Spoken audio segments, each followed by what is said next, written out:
بسم اللہ الرحمن الرحیم اللہم صلی علی محمد وعلی آل محمد کما صلیت علی ابراہیم وعلی آل ابراہیم انکا حمید مجید اللہم بارک علی محمد وعلی آل محمد کما بارکت علی ابراہیم وعلی آل ابراہیم انکا حمید مجید رب اشرح لی صدری ویسر لی امری واحلل عقدۃ من لسانی یفقہوا قولی۔ السلام علیکم دوستو، میں ہوں ایک عام سا مسلمان فقیر معصوم وارسی۔ دوستو، ہم دعائیں تو رب سے بہت مانگتے ہیں اور بار بار دعائیں مانگتے ہیں۔ ہر بندہ دعا مانگتا ہے، چاہے کوئی نماز کی صورت میں دعا مانگتا ہو، چاہے نماز کے بعد دعا مانگتا ہو، چاہے اپنے گھر میں بیٹھا دعا مانگتا ہو، چاہے دوستوں کی محفل میں دعا مانگتا ہو۔ دعا تو ہر بندہ مانگتا ہے۔ مسجدوں میں نمازوں کے اجتماع پہ دعائیں مانگی جاتی ہیں۔ جمعے کے دن ہر مسجد میں ہر مسلک کے ہر عالم دین نے دعائیں مانگنی ہیں اور مانگتا ہے۔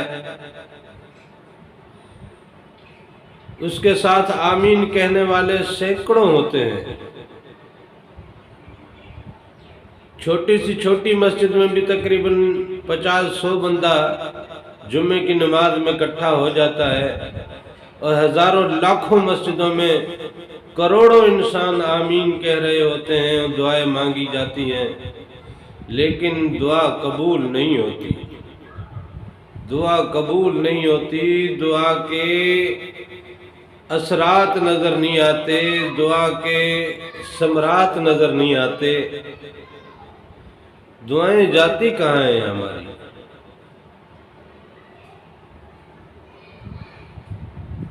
اصل میں بات سمجھنے کی ہے کہ حضور نبی کریم صلی اللہ علیہ وسلم کے پاس ایک خاتون آئیں اور آقا دو جہاں رسول نبی کریم صلی اللہ علیہ وآلہ وسلم سے عرض کی کہ یا رسول اللہ، یہ میرا بچہ ہے، یہ میٹھا بہت کھاتا ہے، آپ اسے منع فرمائیں کہ یہ میٹھا نہ کھایا کرے، اگر کھاتا بھی ہے تو کم کھایا کرے۔ حضور نبی کریم صلی اللہ علیہ وآلہ وسلم نے اس خاتون سے کہا کہ بی بی آپ کل آئیے گا۔ بات بڑے نکتے کی ہے، یہ بات سنی سب نے ہے، ہر بندہ اس بات کو جانتا ہے، لیکن اس بات میں جو پوشیدہ راز ہے، اس بات میں جو پوشیدہ پیغام ہے، وہ پیغام ہم تک پہنچتا ہی نہیں ہے، ہمارے دلوں تک پہنچتا ہی نہیں ہے، ہمارے عقل و شعور تک پہنچتا ہی نہیں ہے، اور اگر تھوڑا بہت پہنچتا بھی ہے تو ہم اسے قبول ہی نہیں کرتے، ہم اسے قبول ہی نہیں کرتے، ہم اس پہ عمل ہی نہیں کرتے، ہم اس کی باریکی کو سمجھتے ہی نہیں ہیں۔ حضور نبی کریم صلی اللہ علیہ وسلم نے فرمایا کہ بی بی آپ کل آئیے گا اور بچے کو لے آئیے گا، کل آئیے گا۔ دوسرے دن وہ خاتون حاضر ہوئیں اور عرض کی یا رسول اللہ، آپ نے آج کے لیے بلایا تھا، بچے کو بھی لے آئی ہوں، میں بھی آ گئی ہوں۔ تو حضور نبی کریم صلی اللہ علیہ وسلم نے اس بچے کے سر پہ ہاتھ پھیرا، پیار کیا اور اسے کہا کہ بیٹا میٹھا نہ کھایا کر۔ تو وہ خاتون بڑی حیران ہوئی اور انہوں نے حضور نبی کریم صلی اللہ علیہ وآلہ وسلم سے دریافت کیا کہ یا رسول اللہ، یہ بات تو آپ بچے سے کل بھی کہہ سکتے تھے، لیکن آپ نے کل نہیں کہی یہ بات، آج بلایا اور آج یہ بات کہی، تو حضور نبی کریم صلی اللہ علیہ وسلم نے فرمایا کہ بی بی کل تک میں خود میٹھا کھاتا تھا، جو کام میں خود کرتا تھا اسے میں دوسرے کو کیسے روک سکوں اس بات سے، اس عمل سے، جو عمل یا جو کام میں خود کرتا ہوں اس کام سے میں دوسرے کو کیسے روک سکتا ہوں۔ تو کل سے میں نے خود کو روک لیا، اور جب میں نے خود کو روک لیا ہے تو اب میں دوسرے سے بھی کہہ سکتا ہوں۔ اب بات یہ ہے کہ اللہ تعالیٰ تو دینے والا ہے، اس سے ابلیس نے کہا نا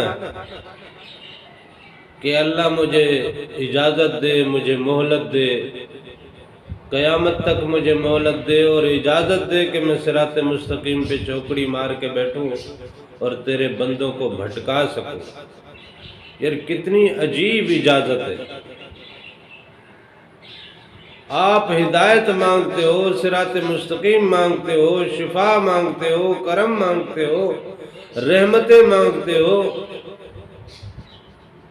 آپ اس سے رزق روزی کی، علم کی طلب کرتے ہو، آپ کیسی کیسی دعائیں مانگتے ہو، قرض سے مرض سے نجات کی دعائیں مانگتے ہو، لیکن مرض بھی لگے ہوئے ہیں، قرض بھی لگے ہوئے ہیں، دعائیں کام ہی نہیں کر رہی ہیں۔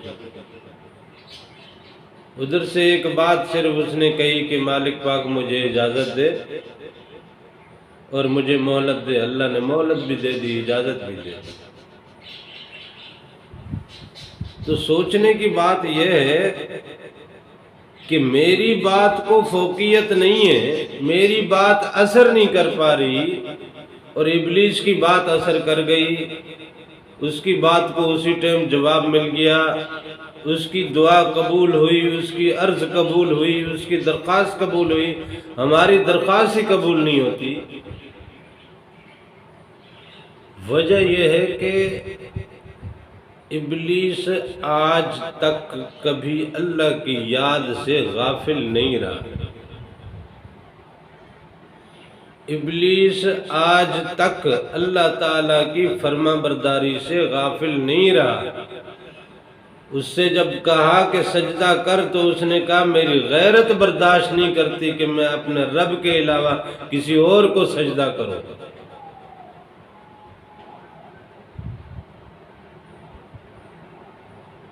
ساری زندگی میرا سر جھکا تو اے مالک تیرے سامنے جھکا، اور میں مر تو سکتا ہوں، میری ذات مٹ سکتی ہے، لیکن تیرے علاوہ کسی اور کو سجدہ نہیں کر سکتی۔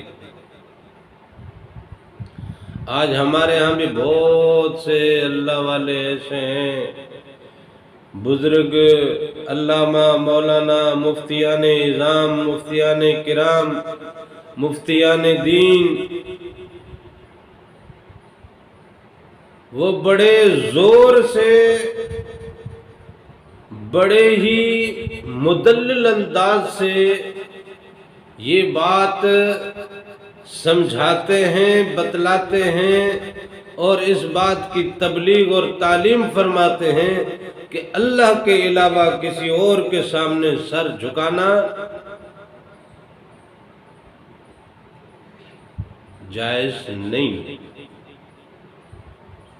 یہی بات تو ابلیس نے بھی کہی تھی کہ اللہ پاک میں تیرے علاوہ کسی اور کے آگے سر کیسے جھکا سکتا ہوں۔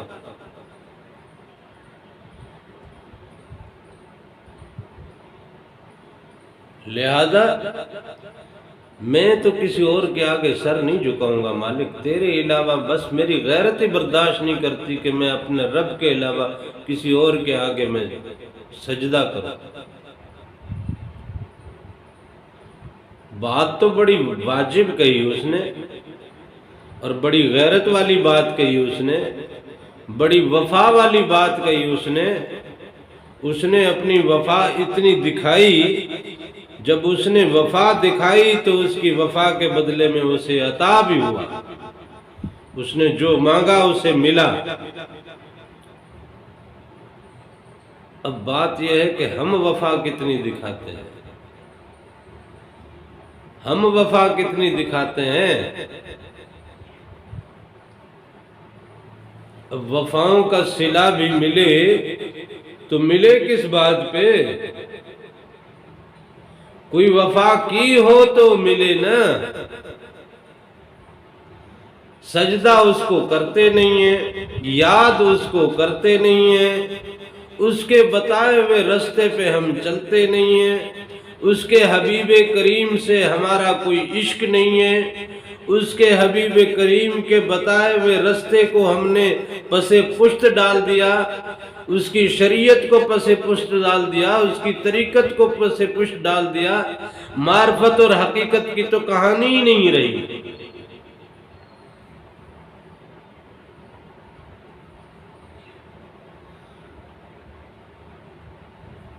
معرفت اور حقیقت کی تو کہانی ہی نہیں رہی۔ حقیقت کیا ہے، معرفت کیا ہے، رب ہے تو ہے کیا، رب کو جانے کیا، رب سے ملیں کیا، رب کا دیدار کیا ہو، رب کے حضور میں جانے کا ہم نے کبھی سوچا ہی نہیں ہے۔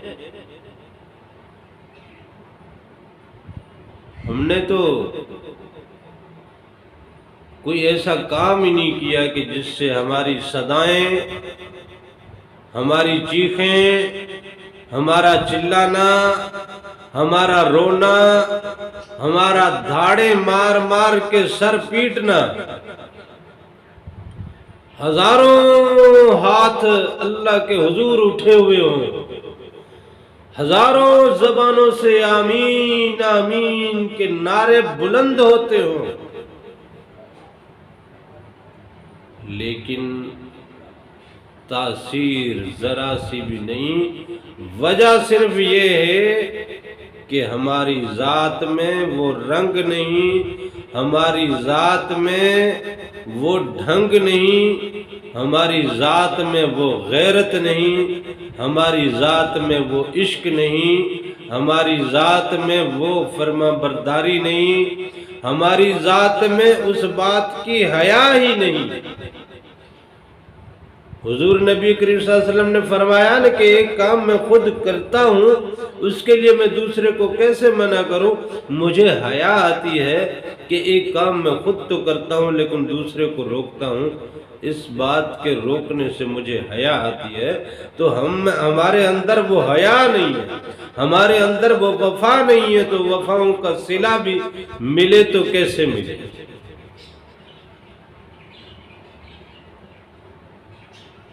ہم نے کوئی وفاداری نبھائی نہیں ہے نا۔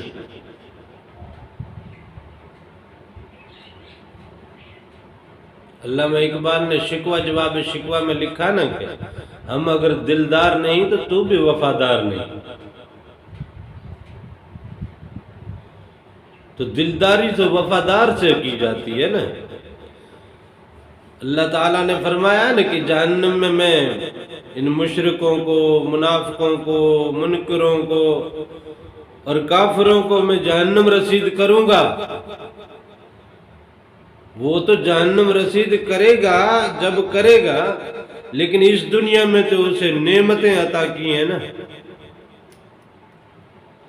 وہ نعمتوں پہ نعمتیں دیے جا رہا ہے، عنایتوں پہ عنایتیں کیے جا رہا ہے، وہ اپنے کرم کی بارش کیے جا رہا ہے کہ شاید اب کہ یہ پلٹ آئے، شاید اب کہ یہ پلٹ آئے، شاید اب کہ یہ پلٹ آئے، شاید اس نعمت سے پلٹ آئے، شاید اس کرم سے پلٹ آئے، شاید اس مہربانی سے پلٹ آئے۔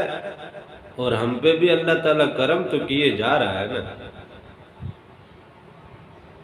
ہم پہ بھی اللہ تعالیٰ کا کرم تو ہوئے جا رہا ہے، لیکن ہم ہیں کہ وہی کفر کی منزلوں میں، کفر کے دریاؤں میں غوطہ زن ہیں۔ شکر ہماری زبان پہ نہیں ہے، کفر ہماری زبان پہ ہے، کفر ہمارے دلوں میں ہے، کفر ہمارے خیالوں میں ہے۔ بے قدری اور بے قدری۔ اللہ تعالیٰ نے قرآن پاک میں فرمایا نا کہ میری قدر نہیں کی جیسی قدر کرنی چاہیے۔ جب ہم نے قدر نہیں کی ہے تو پھر صلہ کس بات کا؟ وفاؤں کا صلہ تو اللہ مانگتا ہے نا۔ ہمیں اگر کوئی ایک پین دے دے ایک پل کے لیے کہ یار مجھے یہاں کچھ لکھنا ہے یا دستخط کرنی ہے، بینک چلے جاتے ہو، آپ کے چیک پہ سگنیچر کرنا ہے اور آپ کے پاس پین نہیں ہے، آپ کسی سے بھی پین لیتے ہو ایک سگنیچر کرنے کے لیے، یہاں تک کہ بینک کے کیشیئر سے بھی پین لیتے ہیں سگنیچر ایک کرنے کے لیے، تو آپ اسے تھینک یو کہتے ہیں، اس کا شکریہ ادا کرتے ہیں۔ اللہ تعالیٰ نے اتنی نعمتیں دی ہیں کہ فَبِأَيِّ آلَاءِ رَبِّكُمَا تُكَذِّبَانِ، اس کی کون کون سی نعمت کو جھٹلاؤ گے، اس کی کس کس نعمت کو گن سکتے ہو؟ لا تعداد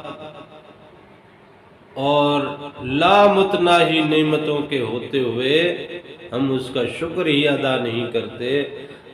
اللہ تعالیٰ تو شکوہ کرے گا نا کہ کوئی تو ہو نا جو وفاؤں کا صلہ دے، کوئی تو ہو جو وفا کا صلہ دے۔ آپ فیصلہ کرو، اللہ تعالیٰ آپ سے فریاد کر رہا ہے کہ کوئی تو ہو جو وفاؤں کا صلہ دے۔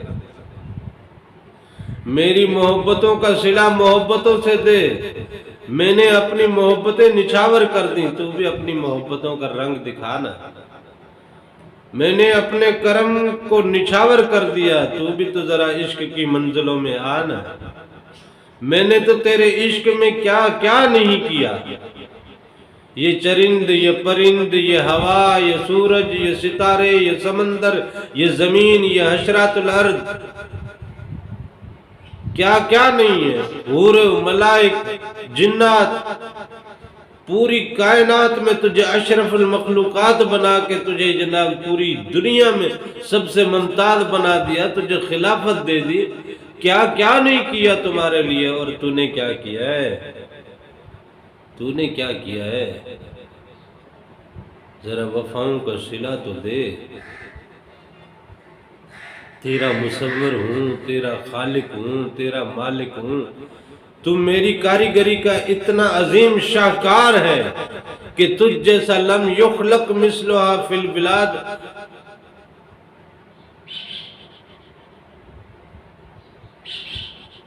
کہ اس کائنات میں تجھ جیسا تو کسی کو میں نے بنایا نہیں۔ وہ مالک فریاد کر رہا ہے، وہ مالک فریاد کر رہا ہے۔ تیری فریادیں تو تب سنے گا تو اس کی فریاد تو سن، تیری دعائیں تو تب سنے گا تو اس کی بھی تو سن۔